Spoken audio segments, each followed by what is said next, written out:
नमस्कार विद्यार्थी मित्रांनो, बृहन्मुंबई महानगरपालिका व्हर्च्युअल ट्रेनिंग सेंटर मध्ये आपले खूप खूप स्वागत। कोविड-19च्या या सद्यस्थितीत आपल्या शाळा बंद असल्या तरी आपले ऑनलाईन शिक्षण चालूच आहे आणि गेले वर्षभर आपण हा ऑनलाईन अभ्यास करत आहोत।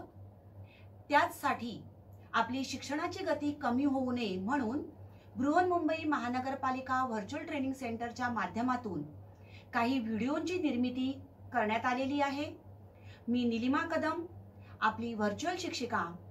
आजचा घटक आपण बघणार आहोत इयत्ता 7वी general science, properties of natural resources, नैसर्गिक संसाधनांचे गुणधर्म। Oxygen as to breathe, so trees as to leave.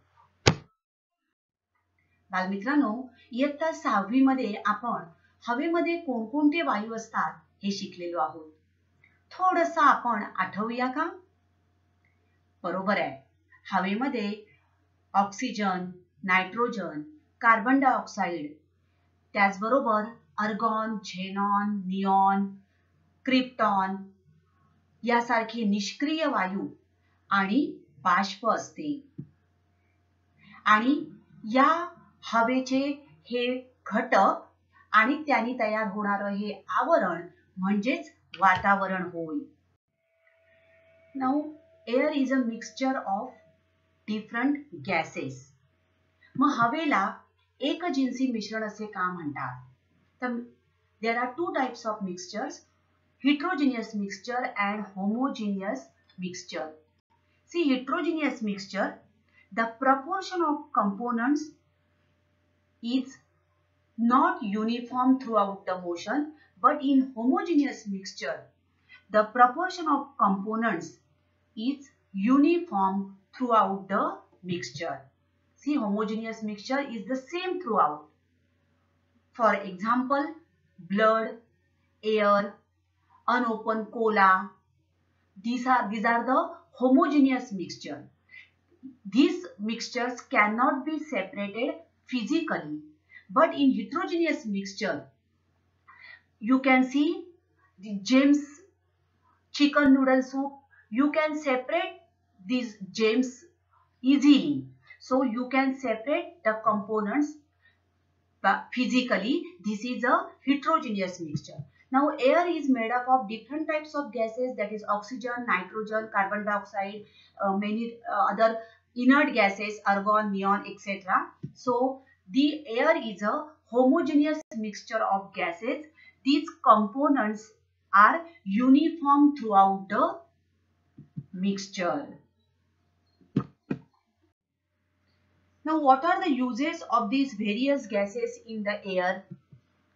As you know, oxygen is required for respiration for all living beings. It is also useful for combustion. उंच पर्वतावर जाणारे गिर्यारोहक, रुग्ण, सागर तळाशी जाणारे पाणबुडे यांना सुद्धा ऑक्सिजनची आवश्यकता असते, and they carry with them the oxygen cylinders. Now carbon dioxide is useful for plants in preparing their food. Nitrogen helps living things to build the necessary proteins, as well as it is useful in the production of ammonia. Inert gases, argon is used in electric bulb, neon is used in decorative lights and for street lighting, and xenon is used in flash photography. तर हे हवेमध्ये असलेल्या वेगवेगळ्या वायूंचे वेगवेगळे उपयोग होत। आता या हवेचे गुणधर्म कोणकोणते आहेत ते आपण बघणार आहोत। प्रॉपर्टीज ऑफ एअर हा गुणधर्म तुम्हाला माहितीच आहे। अशा प्रकारे दोन फुगे आपण घेतले आणि ते समान आकाराने फुगवून एका काठीला टांगले। काठी समान पातळीत, क्षितिज समांतर पातळीत समान राहील अशा रीतीने हे फुगे टांगून ठेवले। आता यातील एका फुग्याला आपण टाचणी लावून फोडला। अशा प्रकारे आपण हे दोन फुगे घेतलेले आहेत। आपण एका फुग्याला टाचणी लावून तो फुगा फोडला तर आपल्या लक्षात येतं, does this stick remain horizontal? No. ही काठी एका बाजूने खाली गेलेली आपल्याला दिसून येते. The stick goes down on the side of the inflated balloon. This means that air has weight. This proves that air has weight. हवेला वजन असते. Now, air is a mixture of gases. Therefore, like all other matter, air has mass and weight. हवेला वस्तुमान व वजन असते. If you take an injection syringe without needle and try to pull out its piston, we observe that the piston can be pulled out easily. Now, close the inlet hole of the syringe tightly with your thumb and try to pull the piston. What will you notice? Yes, you are right. We have to apply more pressure. Now, if we remove the thumb from the hole, the piston automatically goes in. Dear students, why this happen? बालमित्रांनो, पृथ्वीभोवती असलेले हवेचे आवरण म्हणजेच वातावरण होय. The envelope of air around the earth is called atmosphere. आणि हे वातावरण अनेक वायूंचे बनलेले आहे, आपण बघितलं. So there are so many molecules of the gases in the air, and these molecules of gases in the air are in constant motion. हे हवेमधील वायूंचे रेणू सतत हालचाल करत असतात. Now see, Earth, this is air, that is atmosphere, and these molecules of air are constantly moving. They are in motion. When these molecules strike a body, they create a pressure on that body, and this is the pressure of air, which we call as atmospheric pressure. हवेच्या या दाबाला आपण वातावरणाचा दाब असे म्हणतो. Now this atmospheric pressure acts equally in all direction. वातावरणाचा दाब हा सर्व दिशांनी समान असतो. हे बघा, this is our earth, around it is atmosphere, and the atmospheric pressure is same in all direction. आता आपण सिरिंजने औषध किंवा पाणी या ठिकाणी आत घेण्याचा प्रयत्न करतो आहोत. When the piston is pulled up, the atmospheric pressure, see here, the atmospheric pressure inside the syringe, see here, inside the syringe will decrease. आतमधला हवेचा दाब हा कमी होतो, and त्या मानाने हा जो बाहेरचा हवेचा दाब, या द्रवावर असलेला हवेचा दाब हा जास्त असतो. The atmospheric pressure outside pushes the liquid up into the syringe. आणि अशा प्रकारे ती सिरिंज औषधाने भरली जाते. बालमित्रांनो, तुम्ही जेव्हा स्ट्रॉने एखादं कोल्ड ड्रिंक पिता किंवा शहाळ्याचं पाणी पिता, या ठिकाणी वातावरणाच्या दाबाचाच हा परिणाम होय. See here, atmospheric pressure is there. When we suck, pressure less than atmospheric pressure is in the straw, and atmospheric pressure on this liquid is more than in the straw, and then the air outside the straw pushes down on the surface of the drink and forces the liquid up through the straw into our mouth. बालमित्रांनो, हे छोटे छोटे प्रयोग आहेत, ते तुम्ही जरूर करून बघा आणि त्यातून हवेचे गुणधर्म तुम्ही पडताळून पहा. Air has weight. With the help of these balloons, you can try this experiment. Air occupies space. with the help of a bucket of water and a glass you can perform this experiment, and air exerts pressure. This also you can perform and write down the observations. Now atmospheric pressure at sea level is about 1,01,400 newtons per square meter.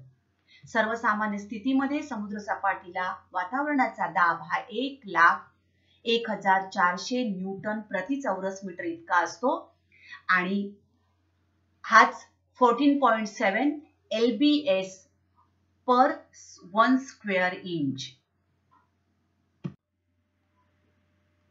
समुद्र सपाटीपासून जसजसे आपण वर जातो तसतसा हवेचा दाब कमी कमी होत जातो. As we go higher above the sea level, atmospheric pressure decreases. बघा, समुद्र सपाटीला हायर एअर प्रेशर आहे आणि जसजसं आपण वर जातो हा लोअर एअर प्रेशर, हवेचा दाब कमी होत जातो. आता या हवेच्या दाबाचा अभ्यास करण्यासाठी तुम्ही हा सोपा एक प्रयोग करू शकता. अशा प्रकारे एक पाण्याने भरलेला ग्लास घ्या, त्याच्यावरती पुठ्ठा ठेवा and try to hold this glass upside down. Now what happened? This happens because the air pressure exerted on the card from underneath is greater than the weight of the water inside the glass. बाहेरील वातावरणाचा दाब हा glass मध्ये असलेल्या पाण्याच्या दाबापेक्षा जास्त असल्याने glass आपण जरी उलटा केला तरी ग्लास मधील पाणी खाली पडत नाही. Atmospheric pressure acting in the upward direction balances the downward force of the water acting on the cardboard. बालमित्रांनो, जरूर हा प्रयोग तुम्ही करून बघा आणि वातावरणाचा दाब हा सर्व बाजूनी समान असतो. वातावरणाचा दाब हा कशा प्रकारे कार्य करतो हे तत्व तुम्ही प्रत्यक्ष अनुभवू शकता.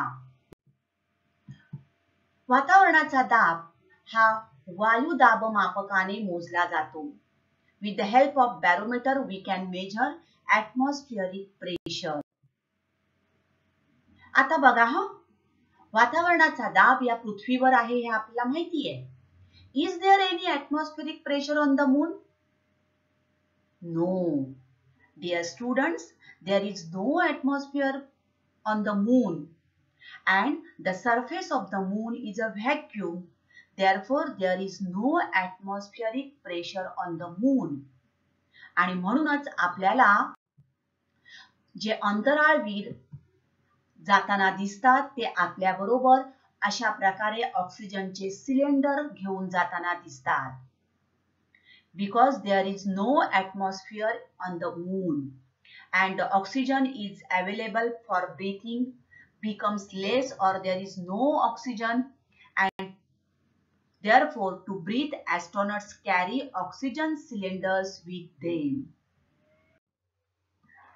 डॅनियल बर्नोली हा एक स्वीडिश शास्त्रज्ञ होऊन गेला आणि त्याने एक महत्त्वाचं तत्व मांडलेलं आहे आणि दैनंदिन व्यवहारामध्ये या तत्वाचा बऱ्याच ठिकाणी उपयोग झालेला आपल्याला दिसून येतो. The Swiss mathematician and physicist Daniel Bernoulli. हवेचा वेग वाढला तर तिचा दाब कमी होतो आणि या उलट जर हवेचा वेग कमी झाला तर दाब वाढतो.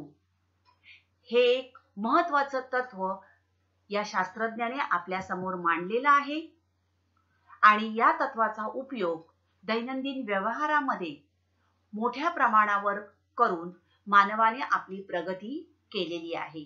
The pressure of air decreases when its velocity increases, while the pressure of air increases when its velocity decreases.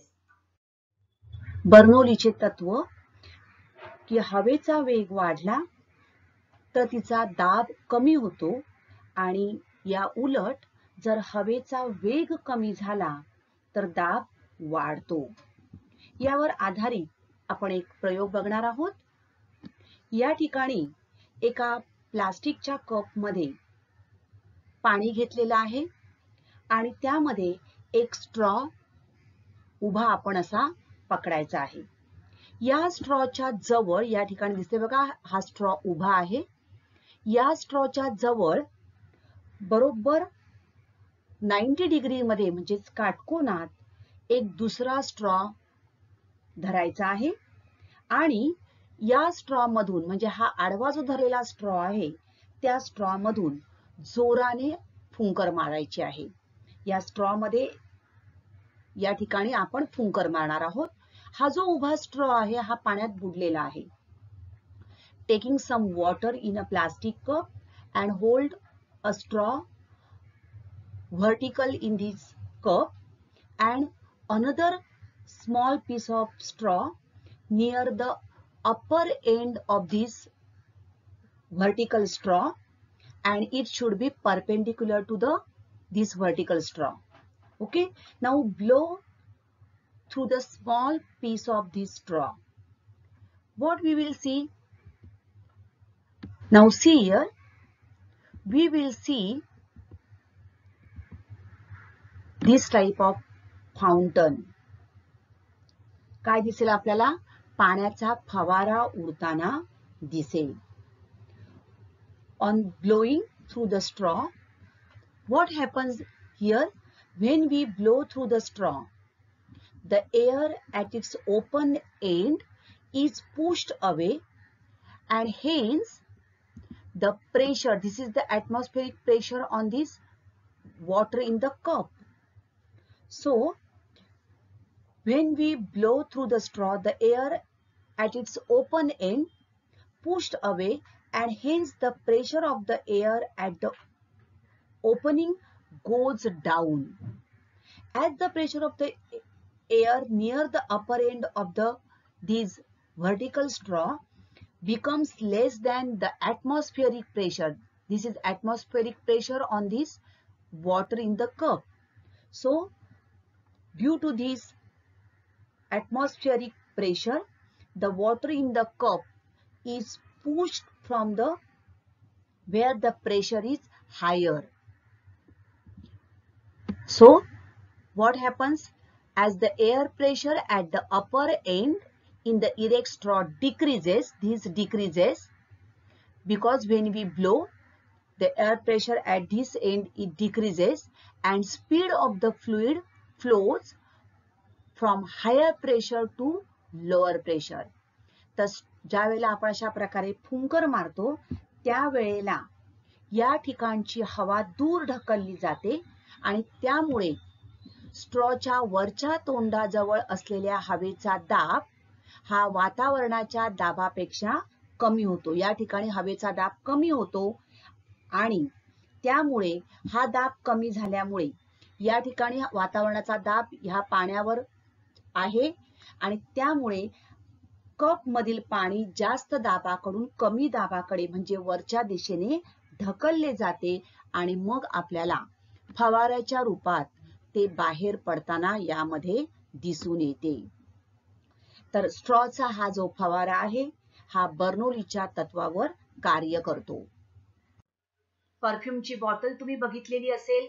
ज्या वेळेला आपण अशा प्रकारे दाबतो त्यावेळेला या ठिकाणी कमी दाब निर्माण होतो, low pressure over here and tube direction of perfume upward side and the difference in the pressure between the top and bottom of the tube draws the perfume outward, means from high pressure to low pressure.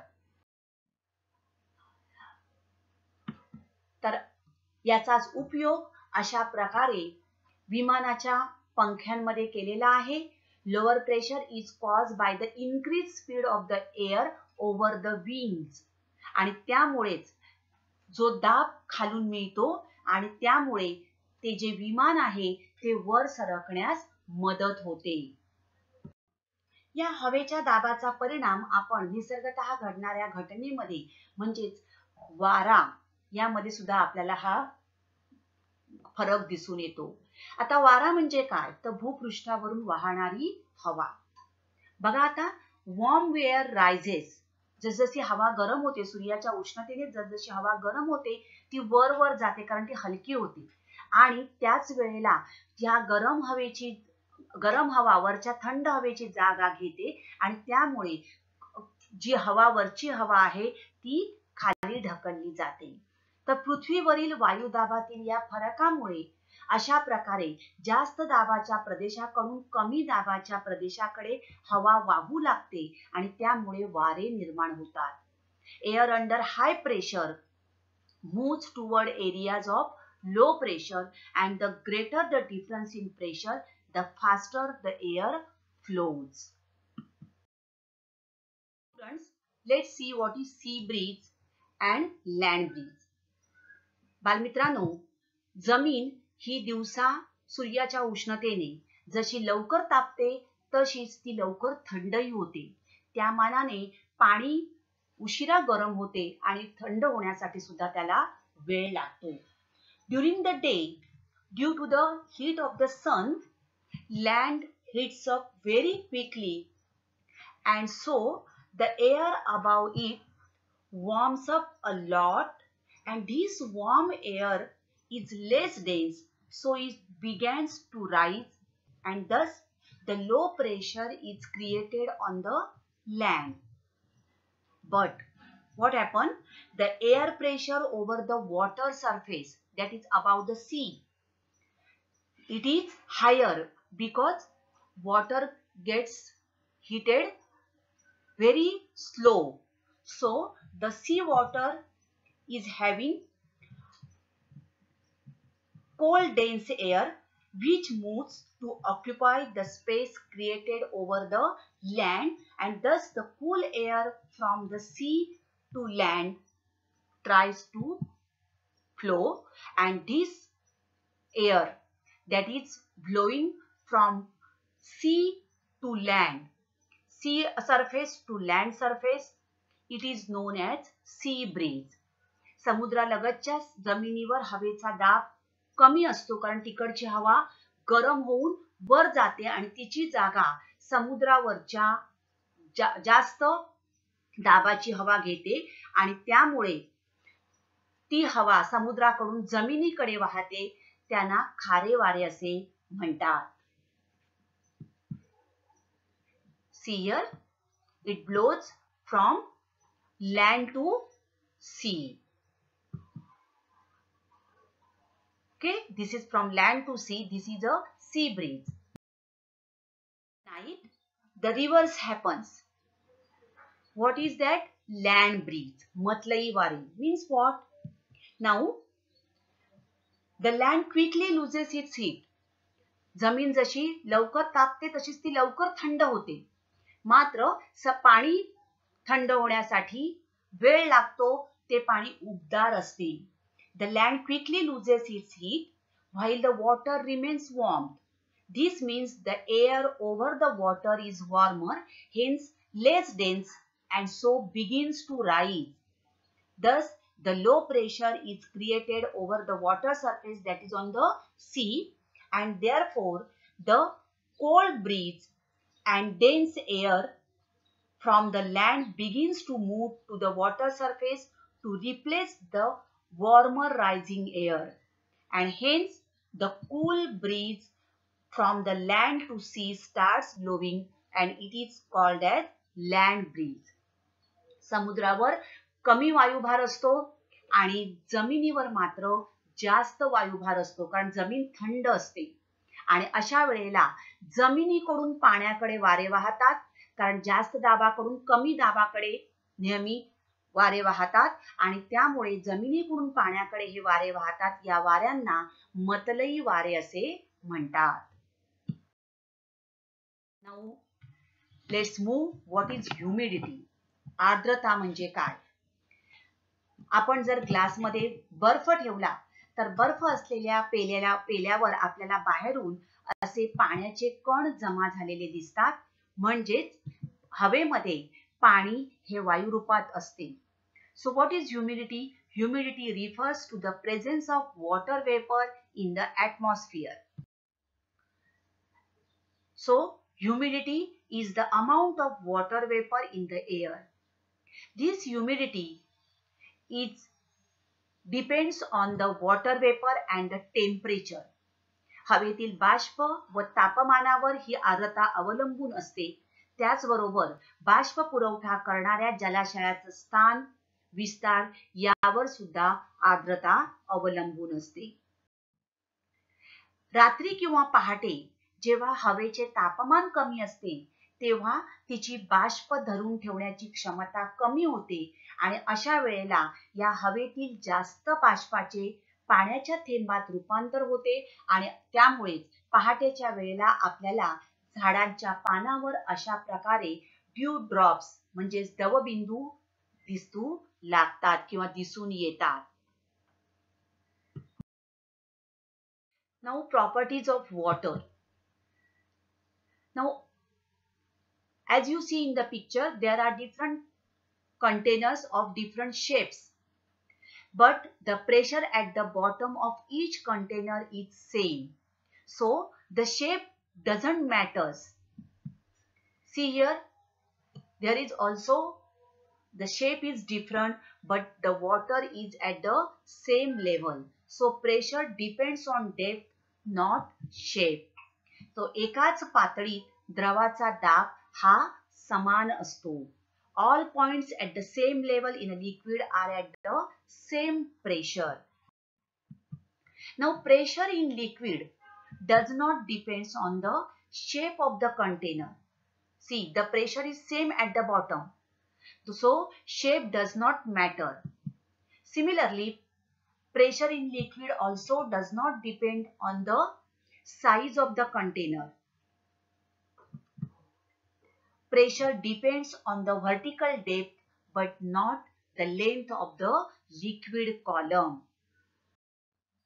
Now pressure on liquid, द्रवावरील दाब.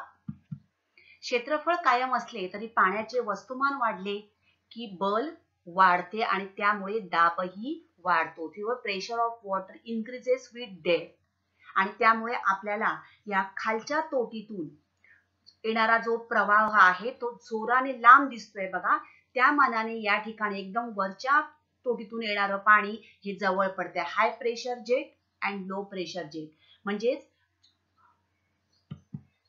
प्रवाही पदार्थ हे जास्त दाबाकडून कमी दाबाकडे वाहतात आणि त्यामुळेच बघा खाली जो आहे या ठिकाणी दाब जास्त पडतो आणि त्यामुळे हा पाण्याचा प्रवाह दूरवर आपल्याला जाताना दिसतो. या ठिकाणी दिसतोय तुम्हाला बघा हे पाणी जवळ पडते त्या मानाने हा जो दाब आहे हा जास्त पडतो. So it can be observe that water coming from the top hole comes with low pressure and the water from the last hole with greater pressure. द्राव्य म्हणजे जो पदार्थ विरघळतो, उदाहरणार्थ मीठ, साखर. द्रावक मीन्स सॉल्व्हंट, ज्या पदार्थात द्राव्य विरघळते, पाणी. आणि द्रावण जेव्हा द्राव्य द्रावकात संपूर्णपणे मिसळते तयार होतं द्रावण म्हणजे solution. See here, solution is made by dissolving a solute and a solvent. Solute means the substance that dissolves. For example, salt is a solute, water is a solvent, and what we get, that is salt solution. The solute dissolves in the solvent is a solution. So let's revise. Atmospheric pressure is defined as the pressure exerted by the weight of the air above the surface. Movement of air caused by temperature or pressure differences is nothing but the wind, and atmospheric pressure can be measured with the help of a barometer. आर्द्रता, हवेत सामावलेल्या बाष्पाच्या प्रमाणाला आर्द्रता असे म्हणतात. Humidity is the amount of water vapor in the air. त्यानंतर आपण बघितलं द्राव्य, जो पदार्थ विरघळतो तो द्राव्य. Solute, the substance that dissolves. For example, sugar or salt. These are solute. हे पदार्थ विरघळतात. द्रावक, ज्या पदार्थात द्राव्य विरघळते. The substance in which the solute dissolves. तर पाण्यामध्ये मीठ किंवा साखर विरघळतात so water is a solvent. आणि द्रावण म्हणजे सोल्युशन जेव्हा द्राव्य द्रावकात संपूर्णपणे मिसळते. When the solute dissolves completely in the solvent, we will get a solution. म्हणजेच पाण्यात ज्या वेळेला आपण मीठ विरघळवतो त्यावेळेला पाण्यात विरघळताना मिठाचे कण पाण्यामध्ये पूर्णपणे पसरतात आणि हळूहळू ते एवढे लहान होत जातात की ते दिसेनासे होतात, म्हणजेच ते पूर्णपणे मिसळतात. यालाच म्हणतात विरघळणे. आणि त्यानंतर जे आपल्याला मिळतं ते म्हणजेच द्रावण किंवा सोल्युशन. तर ते जे आहे जेव्हा मीठ पाण्यामध्ये विरघळते त्यावेळेला आपल्याला मिठाचे द्रावण मिळते. हे व्हिडिओ पाहण्यासाठी तुम्ही तुमच्या मोबाईल, लॅपटॉप किंवा डेस्कटॉपवर जाऊन YouTube चॅनेलवर जायचं आहे. YouTubeवर जाऊन BMC VTC मराठी टाईप करा.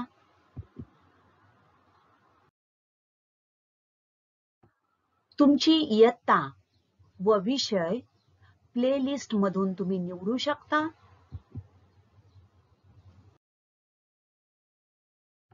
तुम्हाला हवा असलेला घटक निवडून तो व्हिडिओ तुम्ही पूर्णपणे पहा.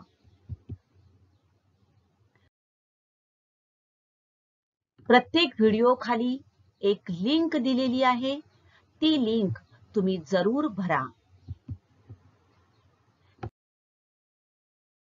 त्याचबरोबर जो तुम्ही व्हिडिओ पाहणार आहात त्या व्हिडिओ संबंधी काही प्रश्न तुम्हाला खाली डिस्क्रिप्शन बॉक्समध्ये मिळतील.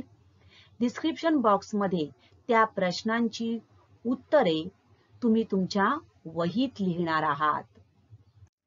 थँक्यू.